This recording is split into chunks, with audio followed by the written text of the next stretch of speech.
Hello friends, இன்றைக்கி வந்து பார்த்திங்கன்னா நம்ம பருப்பு பாயசம் சேர்க்குறோம். அதுக்கு வந்து பார்த்திங்கன்னா நான் பாசி பருப்பு இந்த கப்பில் ஒரு கப் அளவுக்கு எடுத்திருக்கேன். இது வந்து பார்த்திங்கன்னா 250 கிராம் அளவுக்கு இருக்குது. பருப்பை வந்து பார்த்திங்கன்னா ஒரு மிதமான தீயில் வச்சு நல்லா கொஞ்சமாக மணம் வர வரைக்கும் நல்லா வறுத்து எடுத்துக்கலாம். கை விடாமல் கலந்து கொடுத்துக்கோங்க, இல்லை அப்படின்னா பருப்பு வந்து தீஞ்சு போயிடும். பருப்பு வந்து ஓரளவு வந்து பார்த்திங்கன்னா மணம் வந்துருச்சு, லைட்டான கலர் வந்துருச்சு. பார்த்திங்களா, இந்த அளவுக்கு வறுத்தா போதும். நான் பருப்பு எடுத்த இதே கப் அளவுக்கு 3 கப் அளவுக்கு நம்ம தண்ணி சேர்த்துக்குவோம்.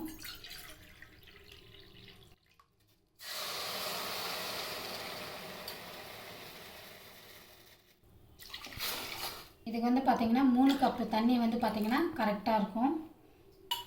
இப்போ வந்து குக்கர் மூடி போட்டு நம்ம விசில் விட்டுறலாம். இப்போ வந்து பார்த்திங்கன்னா மூடி போட்டு நம்ம மூடிடலாம். இப்போ வந்து பார்த்திங்கன்னா 2 விசில் வரட்டும். இப்போ வந்து பார்த்திங்கன்னா பருப்பு நல்லா வெந்துருச்சு. இப்போ நம்ம ஓப்பன் பண்ணிடலாம். இப்போ நம்ம ஊற்றின தண்ணி வந்து பார்த்திங்கன்னா கரெக்டான அளவில் இருக்குது. இப்போ ஸ்டவ்வும் வந்து ஆன் பண்ணிக்கலாம். இந்த பருப்பு வந்து பார்த்திங்கன்னா நல்லா இந்த கரண்டிலே நல்லா மசிச்சுக்கோங்க. இப்போ வந்து பார்த்திங்கன்னா பருப்பு நல்லா மசிச்சாச்சு. இப்போ இந்த அளவுக்கு மசிச்சா போதும். இந்த நேரத்தில் வந்து பார்த்திங்கன்னா நான் வெள்ளை கரைசல் வந்து பார்த்திங்கன்னா நான் எடுத்த அதே கப் அளவில் 1.5 கப் அளவுக்கு வெல்லம் எடுத்திருந்தேன். அதை இப்போ கரைச்சி எடுத்து வச்சாச்சு. நம்ம வடித்து சேர்த்துக்கணும். இது வந்து பார்த்திங்கன்னா கல் மண் தூசெல்லாம் இருக்கும், அது வந்து நம்ம வடித்து சேர்த்துக்கிறது நல்லது. இப்போ வடித்தாச்சு. அப்படியே கலந்து விட்டுறலாம்.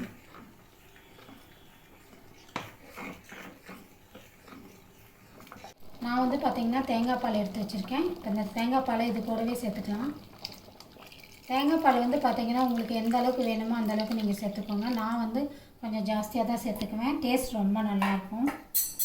இப்போ அப்படியே வந்து பார்த்திங்கன்னா ஸ்பீட்லேயே இருக்கட்டும் அடுப்பு. நல்லா வந்து பார்த்திங்கன்னா இது ரெண்டுமே நல்லா கொதித்து வரட்டும். அப்போ தான் வந்து பார்த்திங்கன்னா பாயசம் டேஸ்ட் ரொம்ப சூப்பராக இருக்கும். இது அப்படியே கொதிச்சிட்ருக்கட்டும்.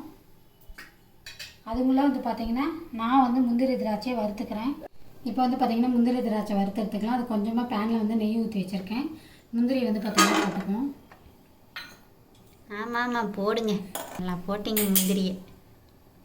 முந்திரி நல்லா வறுப்பட்டுச்சு. இந்த டைமில் திராட்சை சேர்த்துக்குவோம்.